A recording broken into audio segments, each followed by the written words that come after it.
மனிதமும் பேசக்கூடிய இந்த மார்க்கத்துல முஸ்லிம் என்ற பேர்ல உட்கார்ந்துக்கிட்டு அறச்செயல்களுக்கு மாற்றமாக மிருகச் செயல்களில் ஈடுபடக்கூடியவன் நிறைய பேர் இருக்கிறான் சகோதரர்களே. அதனாலதான் அல்லாஹ் தஆலா இது போன்ற விஷயங்களை பொது உடைமையாக ஆக்கினான். குறிப்பிட்ட ஒரு சாரார் மட்டும் புண்ணியத்தை தேடிட்டு போயிடக்கூடாது. உலகத்துல முஸ்லீம்னு சொல்லி இந்த உலகத்துல பிறந்த அத்தனை பேருமே புண்ணியத்தை தேடணும்னு சொல்லி அழகான ஒரு கோட்பாடுகளை உள்ளடக்கிய ஒரு அற்புதமான மார்க்கத்தை அல்லாஹ் ரப்பல் இஸ்ஸத் நமக்கு தந்தான். அதனால டெய்லி நான் லிஸ்ட் எடுக்கணும். யாரெல்லாம் இன்னைக்கு நான் முழுக்க கழிச்சிருக்கிறேன், இந்த முழுக்க கழிச்ச அந்த நாள்ல என் அறச்செயல்கள்ல 1 2 இப்படி பண்ணினேன் அப்படின்னு நம்ம பயலாவை என்ன செய்யணும், அல்லாஹ்விடத்துல கொடுத்துட்டு தான் படுக்கணும். ஒரு நாள் ஒரு பொழுது கூட அறச்செயல்களுக்கு மாற்றமாக மிருகச் செயல்கள்ல நான் ஈடுபட்டேன்னு சொல்லி அல்லாஹ்விடத்துல ஒப்படைக்கின்ற அந்த ஒரு பலாய் முசீபத்தில் இருந்து அல்லாஹ் நம்மையும் உங்களையும் பாதுகாப்பானாக. மனிதர்களின் உடலில் உள்ள ஒவ்வொரு மூட்டுக்கும் சூரியன் உதயமாகும் ஒவ்வொரு நாளிலும் தர்மம் செய்ய வேண்டி உள்ளது. இரு மனிதர்களுக்கு மத்தியில் நீங்கள் சமாதானம் செய்து வைப்பது தர்மம். ஒரு மனிதனுக்கு அவனுடைய வாகனத்தின் விஷயத்தில் உதவுவது, அவரை நீர் வாகனத்தில் ஏற்றி விடுவது அல்லது இந்த வாகனத்தின் மீது அவருடைய சாமானை ஏற்றி விடுவது தர்மம். நல்ல இனிய சொல் கூறுவது தர்மம். தொழுகையின் பக்கம் மஸ்ஜிதுக்கு நீர் எடுத்து வைக்கும் ஒவ்வொரு எட்டும் தர்மம். பாதையை விட்டு இடரளிக்கும் முள் கல் போன்ற பொருளை அகற்றுவது தர்மம். புகாரி முஸ்லிம். அல்லாஹ்வின் நல்லடியார்களே, நாம் நினைத்து கொண்டிருப்பது போல நல்லறங்கள் என்பது, அதிலும் குறிப்பாக புண்ணியங்கள் என்பது காசு பணத்தை ஒருத்தங்களுக்கு தர்மம் செய்தாதான் அப்படின்றதெல்லாம் இல்லை. காசு பணத்தை கொடுக்கறது தர்மம் அப்படின்னு சொல்லியிருந்தா வெறும் பணக்காரங்க மட்டும்தான் நன்மையை பெற முடியும். அதனாலதான் உலக நியதியாக எல்லா மக்களும் புண்ணியங்களை தேடணுன்றதுக்காகத்தான் அல்லாஹ் ரப்புல் ஆலமீன் தன் நபியின் மூலமாக இப்படிப்பட்ட அறச்செயல்களை அல்லாஹ் நமக்கு அறிவித்திருந்தான். சாதாரணமாக நீங்க போய்கிட்டு இருக்கும்போது வாகனத்துல ஒருத்தர் போய்கிட்டு இருக்கிறாரு, அவருடைய அந்த சைடு ஸ்டாண்டை போடாம என்ன செஞ்சுட்டு இருக்கிறாரு, ஒழுங்கான முறையில அதை உள்ளணைக்கு வைக்காம அதை அப்படி திறந்து விட்டவாறு போய்கிட்டு இருக்கிறார். அந்த நேரத்தில் நீங்க என்ன செய்றீங்க, அவரை முன்னோக்கி போய் ஜி உங்களுடைய அந்த ஸ்டாண்டு இதா இருக்குது, திறந்து இருக்குது அப்படின்னு சொல்றீங்க.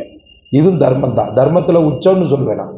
காரணம், பெரிய விபத்துல இருந்து அவனை நம்ம காப்பாற்றுறோம். அன்னைக்கு ஒரு சகோதரி முஸ்லீம் தான், புர்காவை ஒரு மாதிரியா தொங்க போட்டுட்டு போறாங்க. அந்தம்மா அது அப்படியே தொங்கிக்கிட்டு இருக்குது. நான் ஆலிம் சாலோ பொம்பளைகிட்ட போய் நானா போய் இப்போ எப்படி போய் பேசுறது, அவங்க என்ன எப்படி நினைப்பாங்க அப்படின்னு உட்காந்துக்கிட்டு நியாயம் பேசிக்கிட்டு இருந்தோன்னு சொன்னா அந்த 2 உயிருக்கு உத்தரவாதம் கிடையாது. அந்த நேரத்தில் ஷரியத்தா நுஸ்ரத்தான்னு சொல்லிட்டு பார்க்கணும். அந்த நேரத்தில் அவர் உயிர் தான் மெயின். அவன் இருந்தால் தான் அவன் இஸ்லாமியனா தொடர்ந்து அவன் நீடிக்க முடியும். அப்போ நான் என்ன செய்கிறேன்னு சொன்னால், கொஞ்சம் முன்னாடியே போயிட்டு ஏமா புர்கா தொங்குது பாருங்க உடனே அப்படிங்களா ஹசரத் அப்படின்னு சொல்லிட்டு என்ன பண்ணுதுன்னு சொன்னால் தன்னை சரிபடுத்தி கொண்டது. அப்படி நிறைய சொல்லலாம். ஒரு காலேஜ் பொண்ணு போகிறா, அவங்க பெரும்பாலும் இந்து சகோதரிகள் இந்த துப்பட்டாவை ஒரு மாதிரியாக போட்டிருப்பாங்க. நம்மளை மாதிரி ஒரு இதாக போட்டிருக்க மாட்டாங்க. அவங்க துப்பட்டாவை கண்ட மணிக்கு போட்டிருப்பாங்க. சில நேரங்களில் அந்த துப்பட்டா என்ன செய்யணும்னு சொன்னால் விடும். நான் பொம்பளைகிட்ட பேச மாட்டேன்னு சொல்லிட்டு ஒரு உட்காந்துக்கிட்டு பதிவிரதை பேத்துக்கிட்டு இருந்தாருன்னு சொன்னால் அந்த உயிர் போகிறதுக்கு காரணமாக அமைஞ்சிடும். ஆனால் இன்னைக்கு பார்த்தீங்கன்னு சொன்னால் மனிதாபிமானமும் இது போன்ற அறச்செயல்களும் குறைந்து விட்டதோ என்று நான் நினைக்கின்ற அளவுக்கு ஒரு விபத்து நடந்துச்சுன்னு சொன்னால் அந்த விபத்தில் உள்ளவனுக்கு முதலுதவி செய்கிறவனை விட அந்த விபத்தை பல கோணங்களில் கிளிக் பண்ணுற வீடியோக்காரன் தான் அதிகமாக இருக்கிறான். வாட்ஸ்அப்பில், ஃபேஸ்புக்கில். இப்போ சமீபத்தில் போன வாரம் அசத்திட்ட கூட காட்டினேன். 2 வடநாட்டு சைத்தானுங்க. அவன் யார் அவருன்னு சொல்றதுக்கு நான் விரும்பலை. அவன்கிட்ட பாடம் படிக்கக்கூடிய ஒரு மாணவனை அடிக்கிறானுங்க. எப்படி அடிக்கிறானுங்கன்னா, நல்லா பாதுகாக்கணும். அப்படி நம்மளாம் பிள்ளைகளை அடிச்சிருக்கவங்களாம் அடிபட்டு தான் வளர்ந்துருக்கிறான். எப்படி அடிக்கிறான்னு சொன்னா சகோதரர்களே, ஒருத்தன் இப்படி தூக்கியிருக்கான், கோழியை தூக்குற மாதிரி தூக்கியிருக்கிறான். இந்த கோழியை காலை பிடிச்சி தூக்கம் தெரியுமா, அந்த மாதிரி தூக்கியிருக்கிறான். எல்லாம் பார்த்துருக்கலாம். இப்படி காலை பிடிச்சி இப்படி தூக்கியிருக்கிறான்.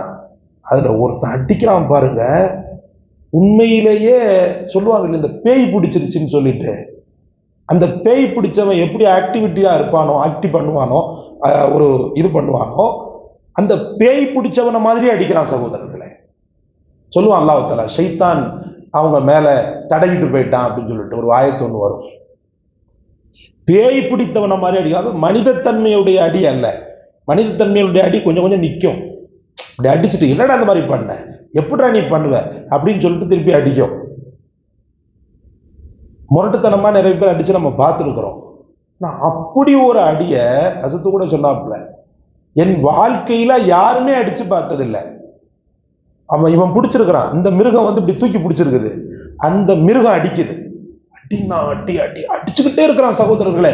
5 நிமிடங்கள் ஓயாத அடி. அவன் கை கூட ஓயல. திரும்ப திரும்ப அவன் கத்துறான், கிடந்த அந்த பையன் குழந்தை கடந்து கத்துறான், கத்த கத்த கத்த கத்த இவனுடைய அந்த பெர்சன்டேஜ் கூடுது. நான் கேட்கிறேன், நபிகள் நாயகம் ஸல்லல்லாஹு அலைஹி வஸல்லம் அவங்கள விட ஒரு சிறந்த சீர்திருத்தவாதிய ஷரியத்தின் காவலர் இந்த உலகத்துல பார்க்க முடியுமா? ஒரு குழந்தைய அடிச்சாங்கன்னு சொல்லிட்டு வரலாறு காட்டிருங்க பார்ப்போம். 1,24,000 சஹாபாக்களை உருவாக்குனாங்க. அதுல சின்ன பிள்ளைகள் இருந்திருக்க தானே செய்வாங்க. ஏன் ஹஸரத் அலி சின்ன பிள்ளை தானே, அவர் சேட்டை பண்ணியிருப்பாரு தானே சின்ன பிள்ளையில. ஏன் இவங்க ஹஸரத் ஜாபிர் ரலியல்லாஹுன்னு நினைக்கிறேன், இல்ல அனஸ் ரலியல்லாஹு, ஒரு தடவை ரசூலுல்லாஹி ஸல்லல்லாஹு அலைஹி வஸல்லம் ரொம்ப முக்கியமான ஒரு விஷயத்துக்காக அவரை அனுப்புறாங்க. அவரை அனுப்பும் போது இவர் என்ன பண்றாருன்னா, போறவர் பசங்களோட சேர்ந்து விளையாட ஆரம்பிச்சுட்டார். விளையாடுறார், தன்னை மறந்து விளையாடுறார்.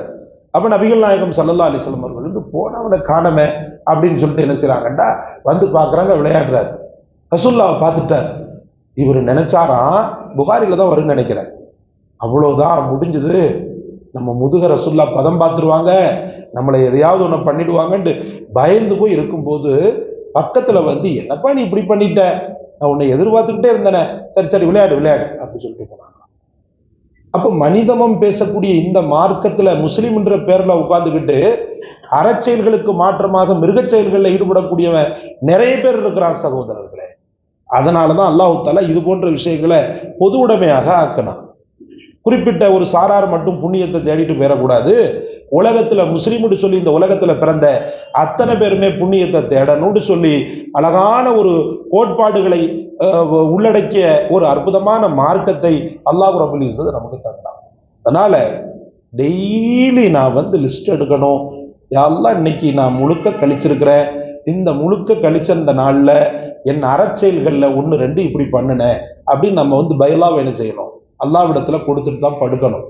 ஒரு நாள் ஒரு பொழுது கூட அறச்செயல்களுக்கு மாற்றமாக மிருகச் செயல்களில் நான் ஈடுபட்டேன் என்று சொல்லி அல்லாஹ்விடத்துல ஒப்படைக்கின்ற அந்த ஒரு பலாய் முசீபத்தில் இருந்து அல்லாஹ் நம்மையும் உங்களையும் பாதுகாப்பானாக. சுப்ஹானல்லாஹி வ பிஹம்திஹி